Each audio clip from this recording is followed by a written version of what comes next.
Naisip mo na ba kung paano eksaktong nabubuo ang isang digital agency mula sa isang simpleng ideya papunta sa isang solid at malinaw na business plan? Kasi sa paghimay natin na ito, direktang sisilipin natin ang isang totoong business proposal na ginawa ni Rodrigo N. Abasola para sa isang bagong social media services group. Titignan natin ang detalya, yung mismong mga numero, yung estratehiya, at kung paano ito tatakbo sa totoong buhay.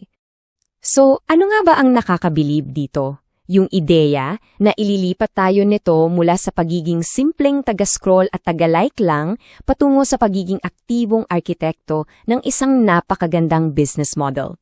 Lahat naman tayo araw-araw na sa social media, di ba? Pero paano mo ito gagawing isang profesional na serbisyo na talabang babayaran ng mga kliyente? Para madali nating maintindihan kung paano ito gumagana, hahatiin natin ang buong pitch sa 5 bahagi. Una, ang digital na oportunidad. Tapos yung mga serbisyo at target na kliyente, susundan ang pagbuo ng mismong team, syempre yung pinakaaabangan nating financial projections, at panghuli, ang pangmatagalang estratehiya. Okay, simulan natin agad sa unang bahagi, ang digital na oportunidad. Ano nga ba yung pangangailangan sa merkado na gustong punan ang ahensyang ito? Dito pa lang, kinukuha na agad ng proposal ang atensyon sa pamamagitan ng isang matinding realidad. Hindi na kasi ito basta option lang kumbaga. Bawat modernong organisasyon ngayon, kahit malaking opisina man ng gobyerno yan o simpleng online entrepreneur, sobrang kailangan nila ng profesional na pamamahala sa kanilang digital na presensya para makasurvive. At ang ganda ng dual purpose nila dito. Hindi lang ito nakapokus sa pagtulong sa mga negosyo na mas makilala online. May malaking puso rin ito para sa komunidad. Layunin itong lumikha ng mga lokal na trabaho at mas linangin pa yung mga totoong digital skills ng mga tao. Ibig sabihin, may tunay na social impact itong negosyo na ito. Ngayon, dumako naman tayo sa pangalawang bahagi, yung mga inaalok na serbisyo at kung sino ang target na kliyente. Paano nila sosolusyonan yung problema sa digital visibility?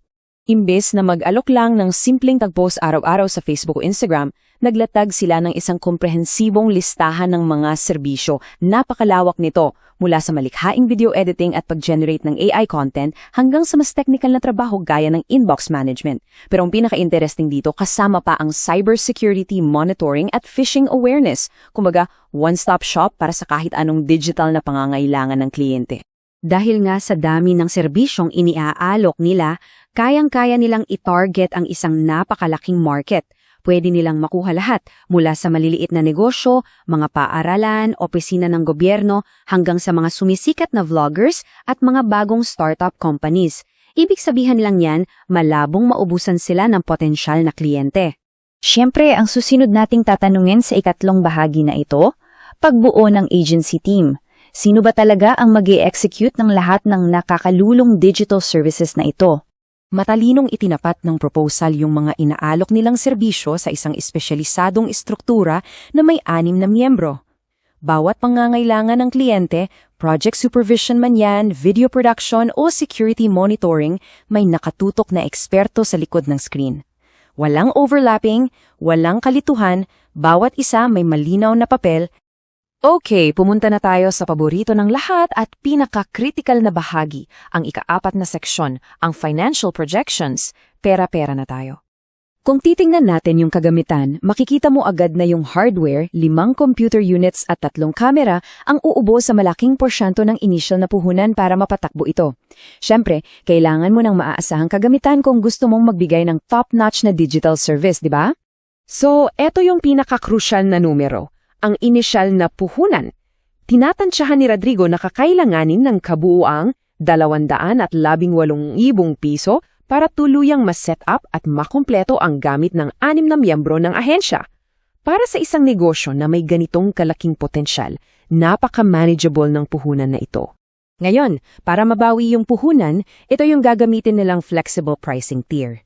Sisingal sila ng buwan ng recurring retainer. Ito yung mga sure na pasok na pera buwan-buwan tulad ng 5,000 hanggang 20,000 piso para sa management at virtual assistance. Bukod pa dyan, yung mga hiwalay na bayad sa mga one-off projects tulad ng video edits o cover designs. Isipin mo, kung makakakuha lang ang ahensya ng 15 regular na kliyente, tapos sasamahan mo pa ng ilang paminsan-mansang projects sa video at graphics, tinataya na abot sila sa napakalaking buwan ng gross income na 185,000 piso. Hindi na masama para sa isang panimulang grupo, di ba? At dito papasok ang ganda ng isang digital service na negosyo. Napakababa ng overhead. Bukod sa 40,000 pisong staff allowance para sa team, ang buwan ng operating expenses mo para sa internet, kuryente at mga software ay napapanatiling mababa sa 58,000 piso lamang kabuuan. Dito talaga natin makikita kung gaano kataas ang profit margin ng ganitong business model. Yung napakababang buwan ng gastos ay ibabawas mo sa malakas na gross income at ang resulta?